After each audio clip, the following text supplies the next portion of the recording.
오늘 함께 나눌 말씀은 창세기 45장 4절에서 8절 말씀입니다.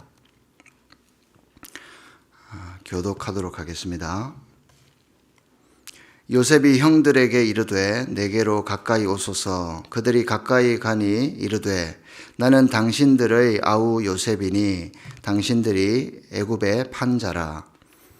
당신들이 나를 이곳에 팔았다고 해서 근심하지 마소서. 한탄하지 마소서.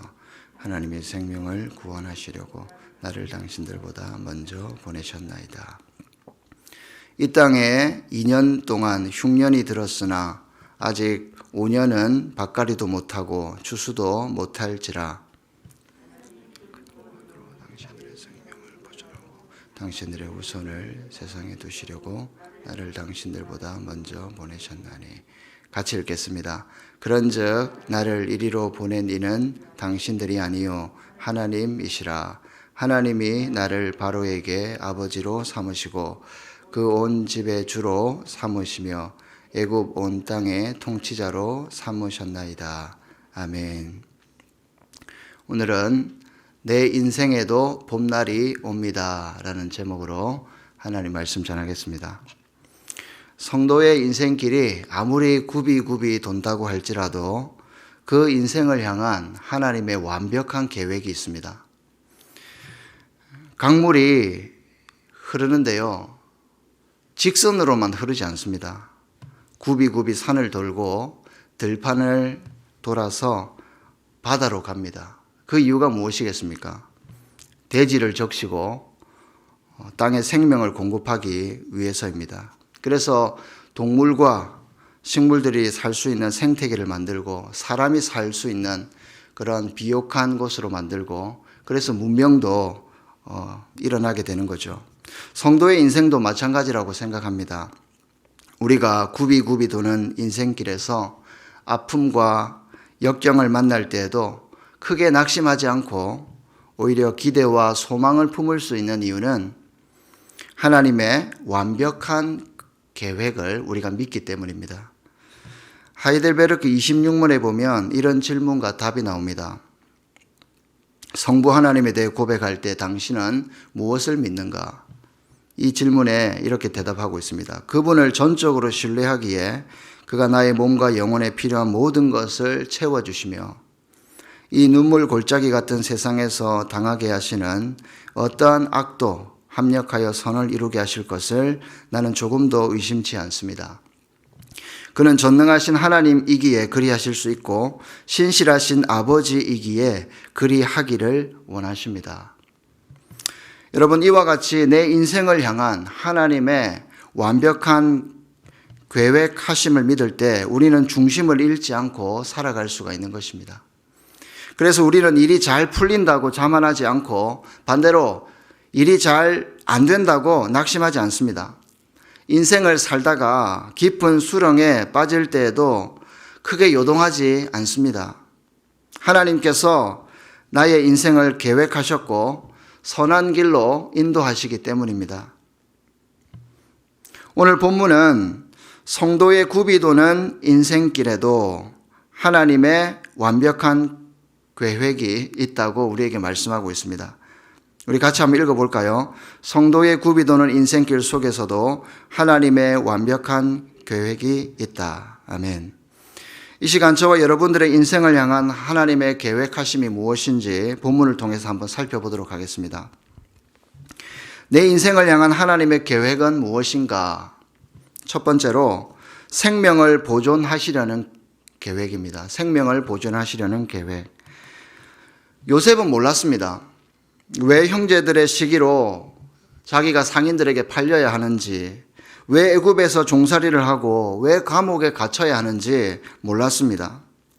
처음에는 그 이유를 몰랐습니다. 하지만 세월이 지난 후에 요셉은 자신의 삶을 되돌아보면서 하나님의 놀라운 계획하심을 깨닫게 됩니다. 7절 말씀을 한번 보겠습니다. 7절 앞부분인데요. 하나님이 큰 구원으로 당신들의 생명을 보존하고 이렇게 고백을 하고 있습니다. 지금 요셉은 지난 날을 회상하면서 참으로 놀라운 고백을 하고 있습니다. 요셉 자신이 애굽으로 이주하게 되는 과정은 가슴 아픈 기억이었습니다. 하지만 이 모든 과정을 통해서 하나님은 자신을 먼저 애굽으로 보내셨고 자신을 하나님의 통치자로, 애굽의 통치자로 세우셨다고 고백하고 있습니다. 그렇게 먼저 보내신 이유가 무엇입니까? 하나님이 큰 구원으로 생명을 보존하기 위해서다라고 고백을 하고 있습니다. 놀라운 고백입니다. 먼저 요셉을 살리셔서 생명을 보존하셨죠. 그리고 다음으로는 요셉의 부모님 그리고 형제들의 생명을 보존하시려는 하나님의 계획이 있었습니다.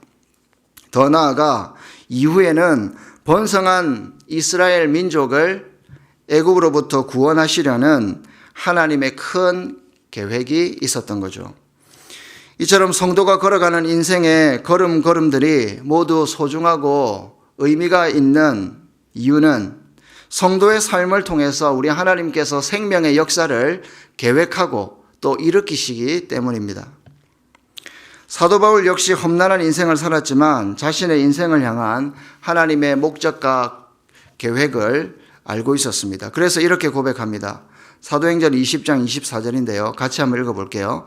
내가 달려갈 길과 주 예수께 받은 사명 곧 하나님의 은혜의 복음을 증언하는 일을 마치려 하면은 나의 생명조차 조금도 귀한 것으로 여기지 아니하노라. 지금 바울의 고백은 굉장히 분명하고 명확합니다. 내가 살아온 이유와 내가 사는 이유는 한 가지다. 바로 복음을 증언함으로 생명을 살리는 일이다라는 것을 고백하고 있습니다. 성도의 인생도 마찬가지입니다. 지금 우리가 직면하고 있는 상황과 우리가 걷고 있는 인생의 길들이 평탄할 때도 있고요. 때로는 기쁠 때도 있습니다. 어떨 때는 굽이굽이 돌아가는 듯한 그런 느낌이 들 수도 있습니다. 그렇다고 쉽사리 낙심하지 않았으면 좋겠습니다. 내가 걷는 이 길 중도에도 그리고 이 길 끝에도 하나님의 계획하심이 있기 때문입니다. 어떤 계획입니까? 먼저 저와 여러분들을 살리시려는 계획이 있는 것입니다. 그리고 우리에게 주신 생명을 영원히 보존하기 위한 계획입니다. 이것 때문에 하나님은 우리에게 예수 그리스도를 보내주셨습니다. 마귀는 우리를 멸망시키고 죽이려고 하지만 하나님은 저와 여러분들을 살리시고 저와 여러분들에게 생명을 허락해 주셔서 영원토록 보존시키시는 분이라는 것이죠.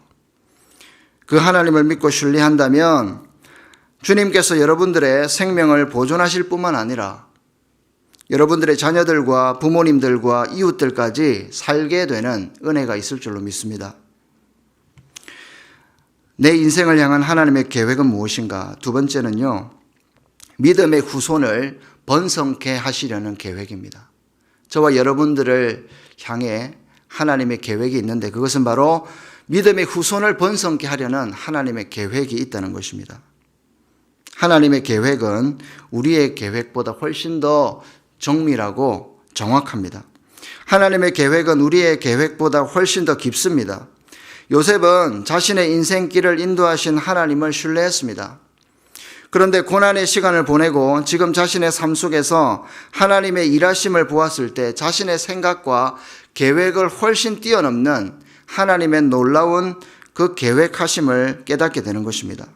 그래서 이렇게 고백합니다. 7절 후반부를 한번 보겠습니다. 당신들의 후손을 세상에 두시려고 나를 당신들보다 먼저 보내셨나니 고백하고 있습니다. 요셉의 고백대로 하나님은 먼저 요셉을 구원하셔서 애굽 땅에 심으셨습니다.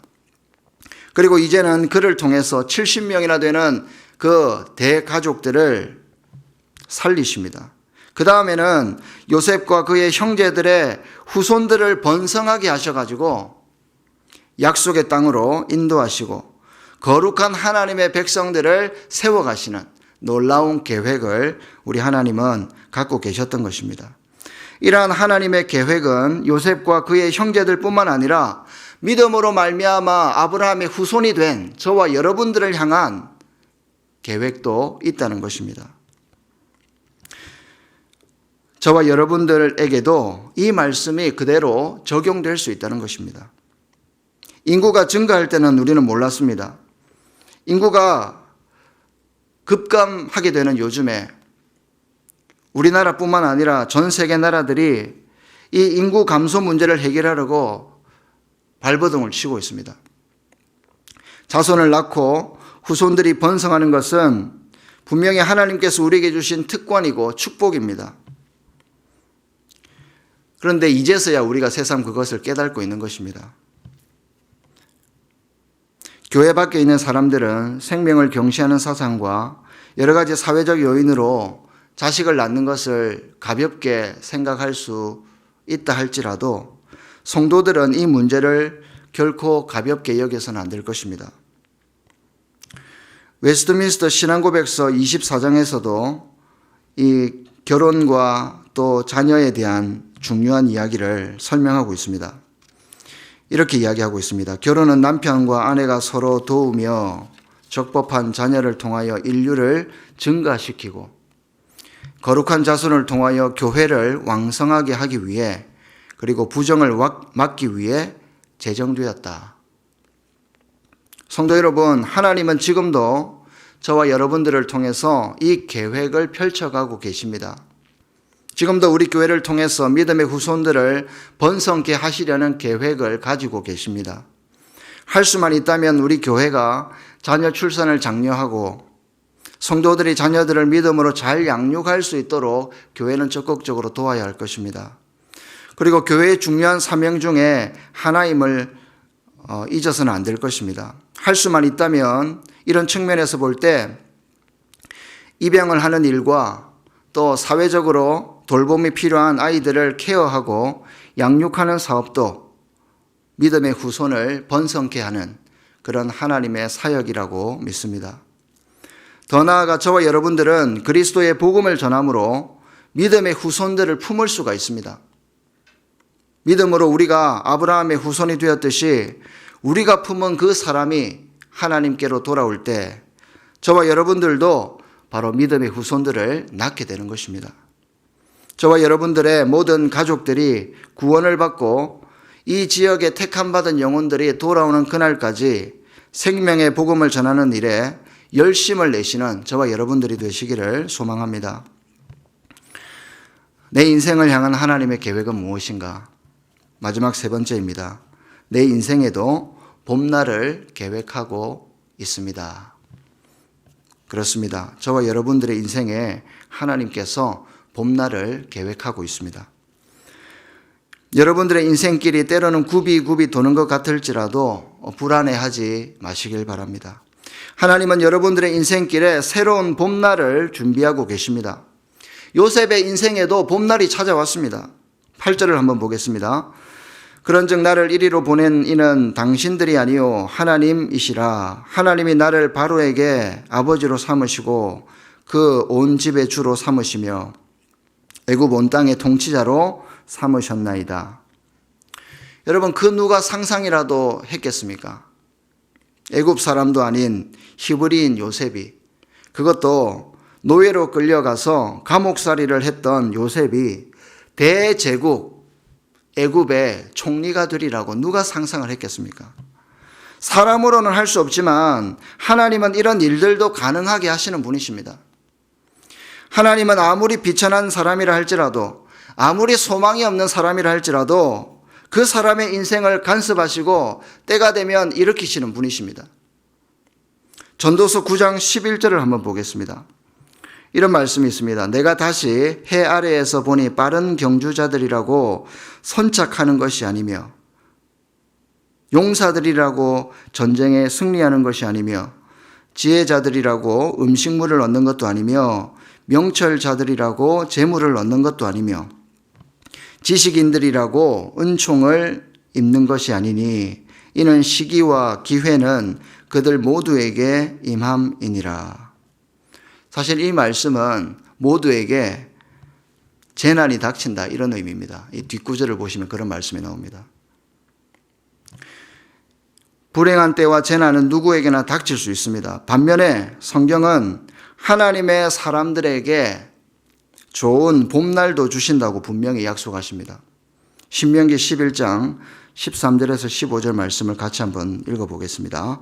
내가 오늘 너희에게 명하는 내 명령을 너희가 만일 청종하고 너희의 하나님 여호와를 사랑하여 마음을 다하고 뜻을 다하여 섬기면 여호와께서 너희의 땅에 이른 비 늦은 비를 적당한 때에 내리시리니 너희가 곡식과 포도주와 기름을 얻을 것이요 또 가축을 위하여 들에 풀이 나게 하시리니 내가 먹고 배부를 것이라. 아멘. 저와 여러분들이 인생의 굽이 도는 그런 여정 속에서도 하나님을 사랑하고 하나님의 말씀을 붙잡으면 그 사람에게 불행한 때와 재난도 닥칠 수가 있죠. 하지만 반드시 그 사람에게 하나님께서 좋은 날을 허락하십니다. 봄날을 허락하십니다. 나에게 가장 좋은 타이밍을 보시고 저와 여러분들에게 이른 비 늦은 비를 주시는 분이십니다. 곡식과 포도주와 기름을 얻게 되는 그런 봄날을 주시는 분이시라는 것입니다. 성도 여러분, 여러분들의 인생길에도 봄이 올 것입니다. 아멘이십니까? 네, 크게 하셔야죠, 이럴 때는. 여러분들의 인생의 길에도 봄이 올 줄로 믿습니다. 아멘. 네, 나에게 기회가 안 온다고 낙심하지 마시길 바랍니다. 나에게는 항상 먹구름만 있다고 포기하지 마시길 바랍니다. 사람마다 기회의 때가 있고 사람마다 꽃피는 시기가 다릅니다. 제가 꽃은 조금 아는데요. 유채꽃은 언제 핍니까? 3월에 핍니다. 개나리는 4월에 피고 밤꽃은 6월에 핍니다. 찔레꽃은 7월에 핍니다. 그리고 국화는 더 늦은 9월에 핍니다. 그런데 여러분, 동백꽃은 추운 겨울에 핍니다. 눈 덮인 겨울 땅에도 때가 되면 꽃이 피듯이 여러분들의 인생이 지금 추운 겨울이라 할지라도 때가 되면 봄날이 찾아온다는 것을 믿으시길 바랍니다. 지금 우리의 인생길이 요셉처럼 굽이 도는 것 같아 보일지라도 저와 여러분들의 인생을 향한 하나님의 완벽한 계획이 있다는 것입니다. 사랑하는 성도 여러분, 오늘 본문 말씀을 통해서 하나님께서 우리에게 주시는 말씀이 무엇입니까? 지금 나의 인생이 아무리 굽이 도는 인생길 같아 보일다 할지라도 하나님의 완벽한 계획하심이 저와 여러분들의 그 인생에 있다는 것입니다. 적어도 성도의 삶에는 반드시 이 말씀이 적용된다고 저는 믿습니다. 우리 인생을 향한 하나님의 계획이 무엇입니까? 첫 번째는 생명을 보존하시려는 계획입니다. 예수 그리스도를 믿는 믿음으로 나를 살리시고 나의 가족을 살리시고 교회를 살리시려는 계획입니다.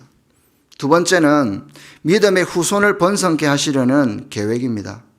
하나님은 우리의 가정에 믿음의 후손을 번성케 하시고 교회를 통해서 믿음의 후손을 번성케 하시려는 계획을 가지고 있습니다. 마지막 세 번째는 무엇이었습니까? 내 인생에도 봄날을 계획하고 있다는 것입니다. 저는 2011년부터 우리 샘물교회 파트 사역자로 섬겼습니다. 제가 다른 교회에서 사역을 하고 잠시 쉬면서 샘물교회가 참 건강한 교회다 이런 소문을 듣고 잠시 배우기 위해서 보고 싶어서 왔습니다. 2010년부터 출석을 하고 있었는데 오후 주일학교 꿈샘이 있었거든요. 그 꿈샘 사역을 제안을 하셨어요. 그래서 사역을 시작하게 되었습니다. 2014년에는 샘물학교 교목 사역을 제안을 받았습니다. 그리고 2017년에는 샘물교회 부목사로 또 섬길 수 있는 기회를 주셨습니다. 이 모든 기회들은 제가 볼 때는 여러분들은 뭐 어떻게 생각할지 모르겠지만 결코 우연이 아니었습니다. 하나님께서 허락하신 계획이었고 저에게는 봄날과 같은 그런 날들이었습니다. 저는 앞으로 또 새로운 봄날을 허락하실 주님으로 인하여서 막 가슴이 뛰고 있습니다. 이 말씀을 듣는 여러분들에게도 봄날은 반드시 오고야 말 것입니다. 성도 여러분 기대하십시오. 하나님께서 여러분들을 통해서 놀라운 일들을 계획하시고 또 새로운 봄날을 준비하고 계시다는 것을 믿으시길 바랍니다. 그날을 기대하시면서 오늘의 삶을 기쁨으로 살아내시는 우리 귀하신 성도님들 되시기를 주님의 이름으로 축원합니다. 우리 말씀을 기억하면서 우리 이 찬양 올려드리면 좋겠습니다.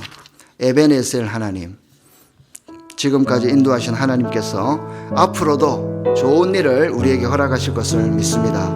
그런 마음으로 함께 고백하겠습니다.